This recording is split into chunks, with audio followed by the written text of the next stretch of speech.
ఎన్నికల్లో ఘోర పరాజయం పాలు కావడంతో వైసీపీ నేత కాకాణి గోవర్ధన్ రెడ్డి ఫ్రస్ట్రేషన్ పీక్స్ కు చేరింది.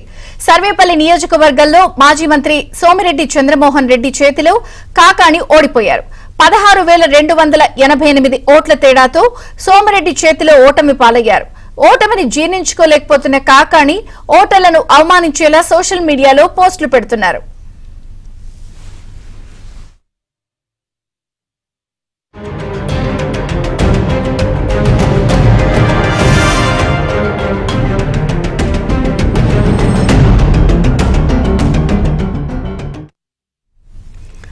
ఏం తక్కువ చేసిండురా రాజన్న కొడుకు, కోరి పథకాన్ని పంపిండురా పేదింటి వరకు అంటూ పోస్టులు చేస్తున్నారు.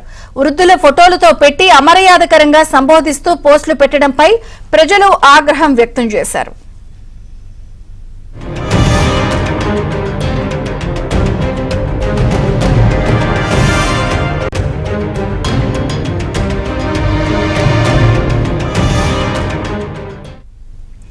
ఎన్నికల్లో ఘోర పరాజయం పాల్కావడంతో వైసీపీ నేత కాకాణి గోవర్ధన్ రెడ్డి ఫ్రస్ట్రేషన్ పీక్స్ కు చేరింది.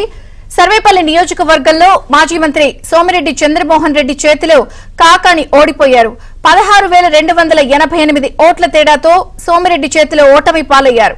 ఓటమిని జీర్ణించుకోలేకపోతున్న కాకాణి ఓటర్లను అవమానించేలా సోషల్ మీడియాలో పోస్టులు పెడుతున్నారు. ఏం తక్కువ చేసిండురా రాజన్న కొడుకు, కోరి పథకాన్ని పంపిండురా పేదింటి వరకు అంటూ పోస్టులు చేస్తున్నారు. వృద్ధుల ఫోటోలతో పెట్టి అమర్యాదకరంగా సంబోధిస్తూ పోస్టులు పెట్టడంపై ప్రజలు తీవ్ర ఆగ్రహం వ్యక్తం చేస్తున్నారు. మొత్తానికి కాకాణి ఓటమిని జీర్ణించుకోలేక ఓటర్లను అవమానించేలా సోషల్ మీడియా పోస్టులు పెడుతున్నారు. మరిన్ని వివరాలు మా ప్రతినిధి మహేష్ అడిగి తెలుసుకుందాం. మహేష్, విజయచంద్రిక, నెల్లూరు జిల్లాలో గతంలో వైసీపీ 10కి 10 నియోజకవర్గాలు గెలుచుకోవడం జరిగింది. అలాగే నెల్లూరు, తిరుపతి లోక్సభ కూడా గెలుచుకుంది. అయితే ఈసారి మొత్తం కూడా ఒక్కసారిగా తిరగబడ్డాయి. ఉమ్మడి నెల్లూరు జిల్లాలో 10కి 10 సీట్లు అఖండ విజయంతో టీడీపీ అభ్యర్థులు గెలవడం జరిగింది. అలాగే లోక్సభ నుంచి కూడా వేమిరెడ్డి ప్రభాకర్ రెడ్డి దాదాపు 2,50,000 పైచిలుకుతోటి ఘన విజయం సాధించారు.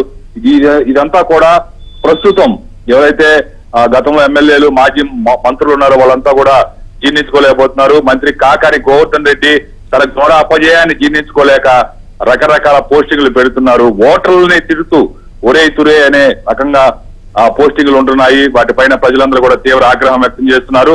సర్వేపల్లిలో హోరాహోరీ పోరు జరిగింది. ఈ పోరులో మంత్రి కాకాణి గోవర్ధన్ రెడ్డి, అలాగే టీడీపీ మాజీ మంత్రి సోమిరెడ్డి చంద్రమోహన్ రెడ్డి వీళ్ళిద్దరు కూడా హోరాహోరీగా తలపడ్డారు. 16,288 ఓట్లతో సోమిరెడ్డి చంద్రమోహన్ రెడ్డి విజయం సాధించడం జరిగింది. ఇటీవల కాలం వరకు కూడా కాకాణి సోమిరెడ్డి గెలవలేడు, సోమిరెడ్డి తరిమి కొడతారు అంటూ పోస్టింగ్లు పెట్టేవారు. అయితే అవన్నీ తుడిచిపెడుతూ ప్రజలు సోమిరెడ్డికి ఘన విజయాన్ని అందించారు. దీన్ని జీర్ణించుకోలేనటువంటి కాకాణి గోవర్ధన్ రెడ్డి ఏం తక్కువ చేసిండ్రా రాజన్న కొడుకు, కోరి పథకాన్ని పంపిండ్రా పేదింటి వరకు అంటూ రకరకాల హెడ్డింగ్లతోటి పోస్టింగ్లు పెడుతున్నారు. అక్కడ కొంతమంది వృద్ధుల ఫోటోల మీద ఈ క్యాప్షన్ పెట్టడం జరిగింది. నెల్లూరు జిల్లాలో ఒక సంస్కృతి ఉంది, చిన్నవాళ్ళైనా పెద్దవాళ్ళైనా అన్నా అని సంబోధిస్తూ ఉంటారు. కానీ ఈ విధంగా రారా పోరా అని రా అనే పదాన్ని ఉపయోగించడం పైన నెల్లూరు జిల్లా వాసులే అందరూ కూడా తీవ్రంగా మండిపడుతున్నారు. సర్వేపల్లి నియోజకవర్గ ప్రజలైతే ఒకటే చెప్తున్నారు, కాకాణి గోవర్ధన్ రెడ్డి ఆయన అనుచరులు పెద్ద ఎత్తున భయభ్రాంతులు గురి చేసి ఓట్లు దండుకొని విజయం సాధించాలని చూశారు. కానీ అది వీలు కాకపోవడంతో ఒక్కసారిగా ప్రెస్టేషన్ కి వెళ్లిపోయారు, జీర్ణించుకోలేకపోతున్నారు. దాంతో అసహనం వ్యక్తం చేస్తున్నారని చెప్పి సర్వేపల్లి నియోజకవర్గ ప్రజలందరూ కూడా చెప్తున్నారు. ఈ విధంగా ప్రజల్ని, ఓటర్లని ఘోరంగా అవమానించడం, రారా పోరా అని ఈ విధంగా హెడ్డింగ్లు పెట్టి పోస్టింగ్లు పెట్టడం పైన వాళ్ళంతా కూడా తీవ్ర ఆవేదన వ్యక్తం చేస్తున్నారు, ఆగ్రహం వెలుబుచ్చుతున్నటువంటి పరిస్థితి ఉంది. ఒక మంత్రిగా ఆయన దాదాపు 2 ఏళ్లకు పైగా పనిచేశారు. ఒక గొప్ప స్థానంలో ఉండి, హోందాగా ఉండి, ఇటీవల ఆయన విక్రమసింహపురి యూనివర్సిటీలో డాక్టరేట్ కూడా, పిహెచ్డీ కూడా పూర్తి చేయడం జరిగింది.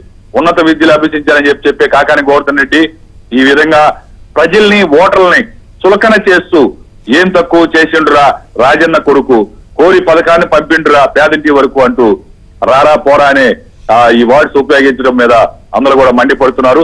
రాజకీయ నేతలందరూ కూడా ఒకటే అంటున్నారు, నెల్లూరులో వైసీపీ ఒక విష సంస్కృతికి తెరతీసింది. 5 ఏళ్లగా ఆ విష సంస్కృతిని కొనసాగించింది. ఎన్నడూ లేదు. ఈ ఎన్నికల్లో ఓటమి గెలుపు అనేది సహజం. ఎవరు గెలిచినా ఎవరు ఓడినా కూడా జిల్లా అభివృద్ధి కోసం గతంలో పనిచేసేవారు. చివరికి ప్రతిపక్ష పార్టీల నేతల దగ్గర నుంచి కూడా సలహాలు సూచనలు తీసుకునేవారు. ఎక్కడైనా కార్యక్రమాల్లో కనిపించినా కూడా గౌరవంగా పలకరించుకునేవారు. కానీ వాళ్ళ రోజున ఈ వైసీపీ నేతలు మంత్రి కాకాని స్వయంగా ఓటర్లని కించపరుస్తూ ఈ విధంగా పోస్టింగ్లు పెట్టడం అందరినీ కూడా కలిసివేస్తుంది. నెల్లూరు సంస్కృతిని చెడగొడుతున్నారు, నెల్లూరు యొక్క పరువు తీస్తున్నారని చెప్పి సింహపురి వాసులందరూ కూడా తీవ్రంగా మండిపడుతున్నారు. విజయ్ చంద్రిక. Thank you Mahesh.